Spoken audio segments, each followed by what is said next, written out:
Biang kerok yang bikin banyak seller tokonya stuck dan nggak pernah growth. Siapa sih yang nggak sebel kalau misalnya udah buka toko, mau di Shopee, mau di TikTok, mau di Tokopedia, mau dimanapun.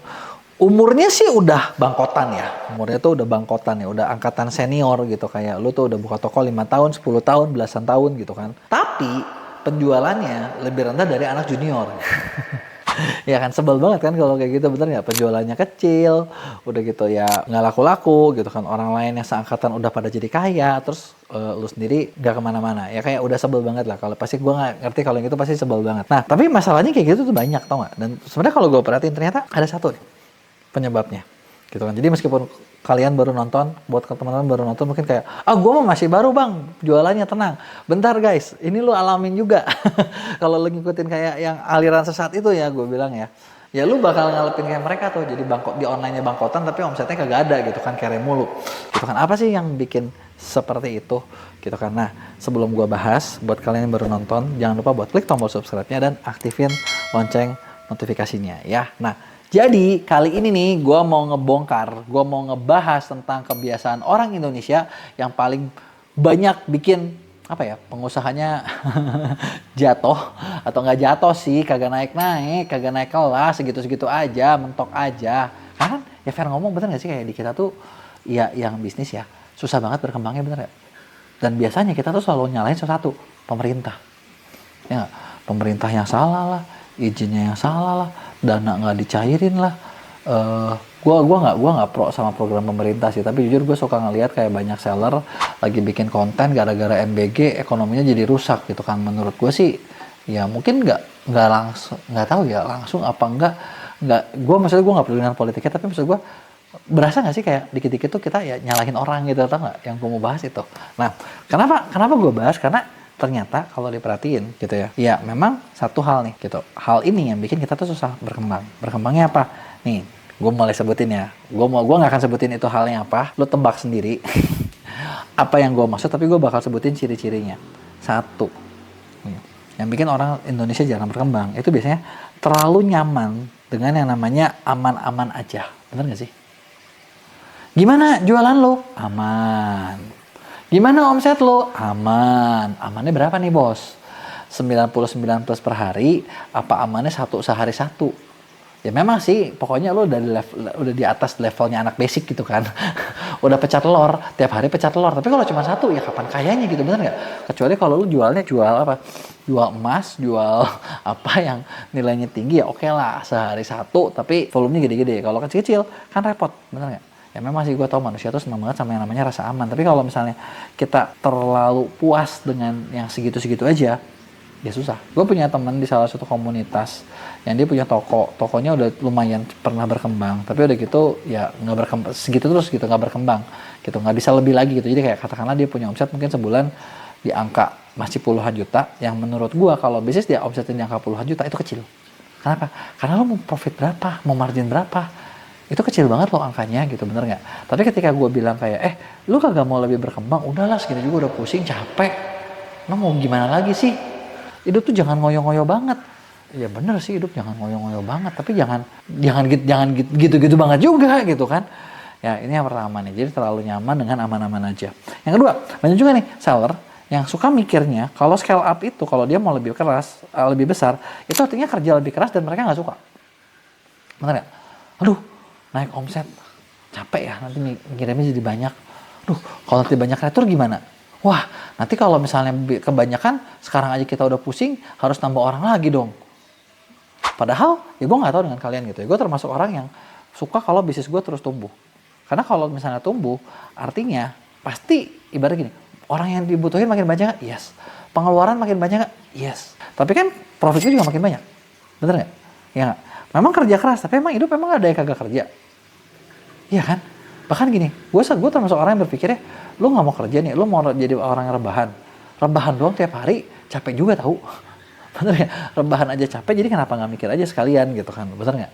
Nah, terus biasanya nih banyak seller juga yang selalu kayak gini, takut ngambil keputusan yang belum pasti. Tapi gue mau tanya sama kalian, emang di dunia ini apa yang pasti? Nggak ada. Bener gak? Kagak ada di dunia ini yang pasti. Yang pasti itu cuma satu, besok umur lu nambah 1 hari. Itu pasti. Sisanya nggak ada yang pasti, bener nggak? Hari ini laku atau nggak tahu. Misalnya nih, lu kerja sama Maya, untung apa rugi? Gua kagak tahu. Ya nggak? Lu mau ngapain? Untung apa rugi? Gua nggak tahu. Semuanya juga nggak ada yang pasti, bener nggak? Tapi dibalik lu mencoba itulah, disitulah ada yang namanya peluang atau muncul kan, bener nggak? Jadi ya gue nggak nyalain kalian, bukan nggak boleh ngambil sesuatu yang nggak pasti ya, tapi ya memang lo harus kejar gitu loh. Contoh misalnya tadi kita lebaran harus nyetok barang berapa nih, kebanyakan nanti nggak laku, kedikitan laku duluan sebelum ini, habis duluan, bete juga kan, bener nggak? Nah terus ada lagi nih, seller yang banyak gue alami adalah takut rugi kecil dan diam ketika rugi gede. Maksudnya gimana? Rugi kecil tuh gini, oke, banyak banget yang sering fokus kayak kalau ngomong gini, wah ini biaya admin mencekik nih. Biaya admin rugi kecil, bener juga sih, kan dipotong duit lo ya. Bener nggak? Lo komplain. Nah, dan yang fokus adalah adminnya nih, gue bayarnya kesini ke situ. Kalau e-commerce sih gede banget, gue bukan belain e-commerce ya. Tapi mereka diem ketika rugi gede. Maksudnya gimana? Ketika kita fokus cuma sama masalah admin, kalau gue makin laku nanti gue makin rugi. Yang dilupa adalah waktu. Waktu itu kan nggak bisa balik. Lo punya barang, mungkin barang lo harusnya bisa laku banget. Tapi karena lo memasalahkan yang yang kecil, lo nggak bisa dapat yang gedenya. Dari barang lo harusnya bisa dapat miliaran nih untungnya nih. Tapi gara-gara lo nggak mau keluar duit kecil, ya udah. Akhirnya lo kehilangan momen. Gue pernah ngalamin kayak ketika gue jualan produk yang gue jual dulu, salah satunya suplemen. Gue tuh terlalu pelit dalam ngeluarin ads dan endorsement. Jadi gue ngerasa kayak, aduh, sayang nih kalau misalnya kalau gue nambahin iklan memang sih dapat order lebih banyak, tapi kan gue keluar duit, sayang, gue cobain gratis aja, dan yang gue buang adalah waktu.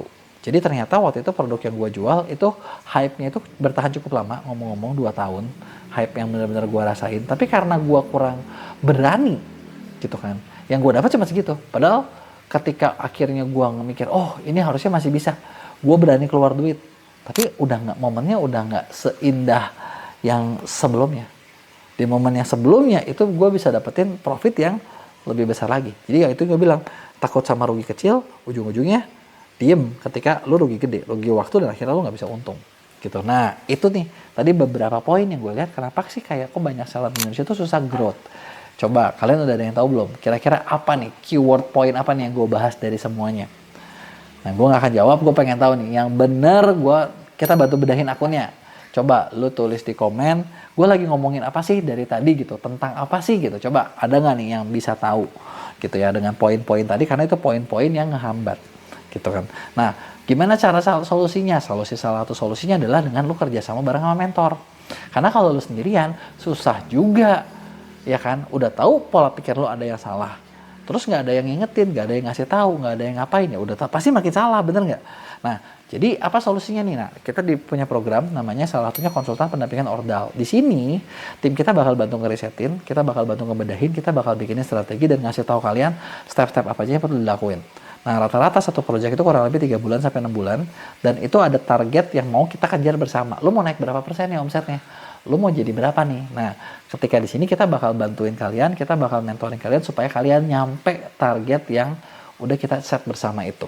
Gitu ya. Dan rata-rata 80% klien yang gabung itu ternyata targetnya nyampe. Jadi kalau ada yang mau naik kelas, lo bisa cobain klik di link deskripsi gua, ngobrol sama tim gua, atur jadwalnya, karena ya balik lagi nih, kita bulan ini masih ada kuota, tapi kita nggak bisa ngambil terlalu banyak karena udah mulai penuh.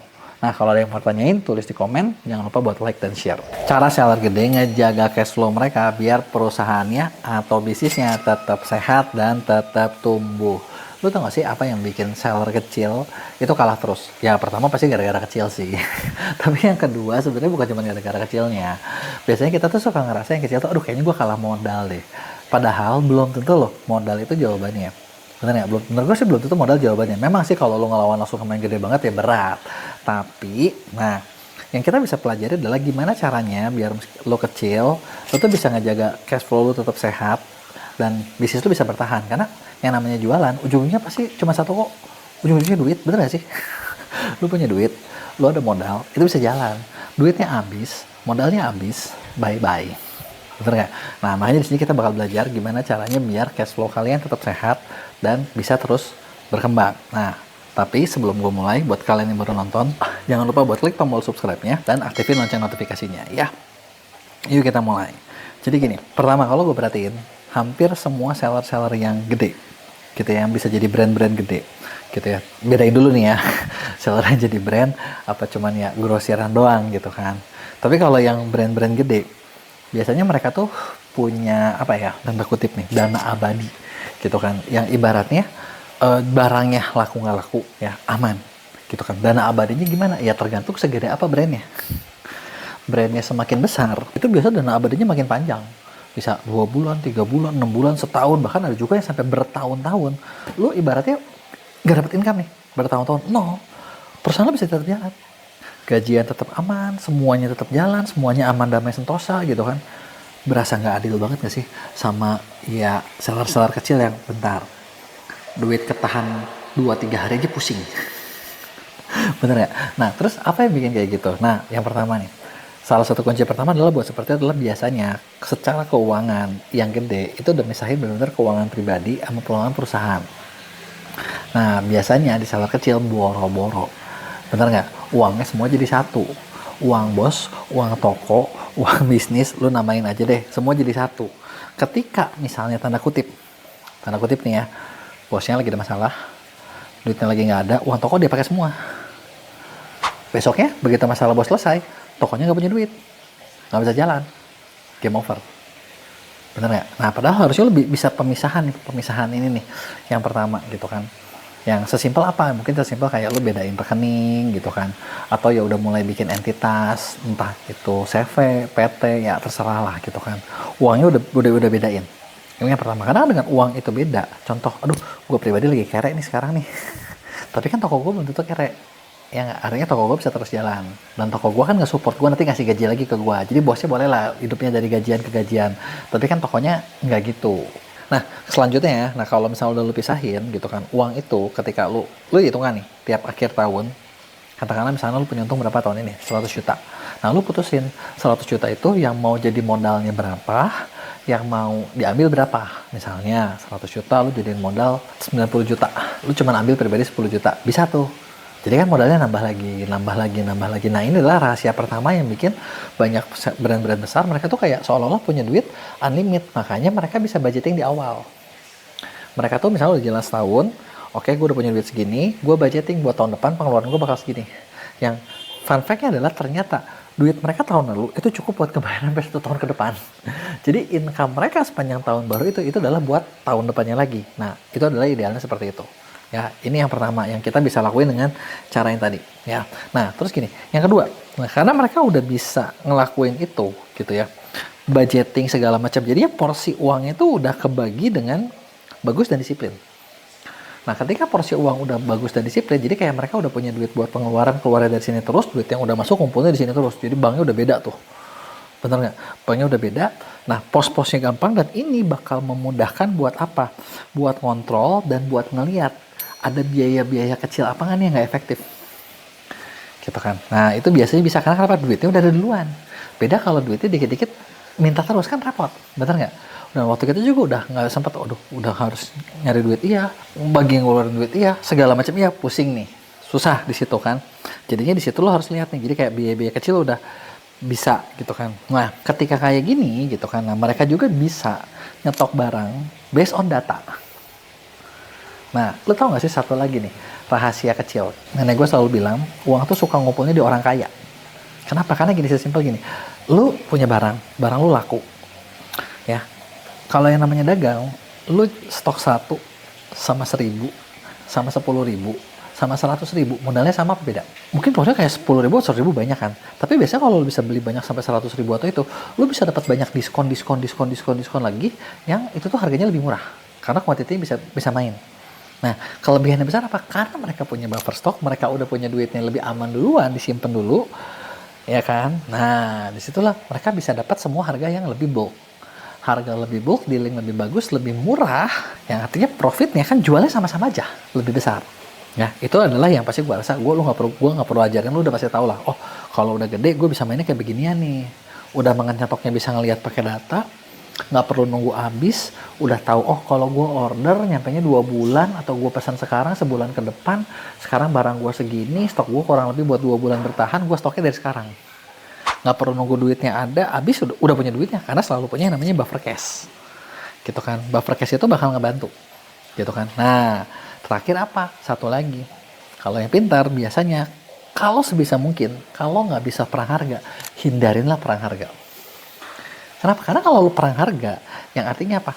Lu dapat untung lebih dikit untuk, ya maksudnya cuma buat laku gitu. Kecuali, nah, perang harga yang disengaja. Nah, ini beda cerita nih. Maksudnya apa? Ini cuma bisa dilakuin sama yang gede-gede. Perang harga disengaja gimana? Misalnya, gue lihat nih, oh karena gue udah punya duit gue gede, gue lihat ada kompetitor. Nyebelin nih, rese nih. Gitu kan. Gue punya modal. Gue pengen tahu, modal lu kuat berapa? Ya nggak, barang yang lu laku, gue banting. Yang tujuannya apa? Gue mau ngambil, lu bisa jualan atau enggak, gitu kan. Nah ini, karena gue punya duit lama, gitu kan, gue cuma perlu bertahan sampai lu mati. Begitu lu mati, gue bisa balikin lagi harganya. Gitu kan. Nah itu adalah perang harga yang mungkin memang disengaja. Gitu kan. Tapi biasanya daripada gitu, mereka ngelihat juga nih, oh ada yang gue perlu perang hargain atau enggak. Kalau nggak ada, ya udah. Tapi kan kalau lihat suka ada nih kayak seller-seller gede tuh, kayak mereka tuh bikin kayak, apa ya, harga murah, sengaja rugi buat mancing. Nah, itu juga bisa dilakuin. Kalau lu punya datanya, oke, gue setiap kali orang masuk ke toko, gue bisa jual 4 barang apa 5 barang. Udah bisa rata-rata segitu belum? Kalau udah bisa, mulailah keluarin harga-harga pancingan yang biasa dilakuin sama Alfamart, Indomart, dan lain sebagainya. Karena mereka udah tahu dari datanya seperti itu.